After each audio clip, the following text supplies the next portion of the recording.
தமிழகத்தில் பாஜக கால் ஊன்ற வாய்ப்பே இல்லை என பள்ளிக் கல்வித்துறை அமைச்சர் அன்பில் மகேஷ் விமர்சனம் செய்துள்ளார். செங்கல்பட்டு மாவட்டம் மறைமலை நகர் அருகே வடமணிப்பாக்கத்தில் தனியார் பள்ளியில் நடைபெற்ற நிகழ்ச்சியில் பள்ளிக் கல்வித்துறை அமைச்சர் அன்பில் மகேஷ் கலந்து கொண்டார். அப்போது மாவட்ட அளவில் சிறப்பாக பயின்ற மாணவ மாணவிகளுக்கு பாராட்டு சான்றிதழ்கள் வழங்கி கௌரவித்தார். அதன்பின் செய்தியாளர்களுக்கு பேட்டியளித்த அவர், பாஜகவிற்கு தமிழகத்தின் செட்டில்மெண்ட் தெரியவில்லை, மும்மொழி கொள்கைக்கான பிளஸ் மற்றும் மைனஸ் தெரியவில்லை என்று கூறினார். அதே சமயம் மத்திய பாஜக அரசு தமிழக அரசை பாராட்டுகிறது என்றும் அன்பில் மகேஷ் தெரிவித்தார். வாய்ப்பே இல்லை.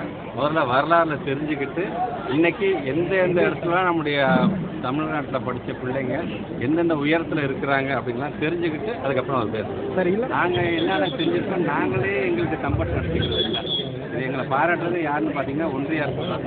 இவ்வளோலாம் செய்யும் பொழுது பொதுவாக 35-40 மார்க் வாங்குற பிள்ளைய 60-70 மார்க் வாங்குறான்னு ஊக்கப்படுத்த வேண்டியது தான் எல்லாத்துடைய கடமையாக இருக்குது.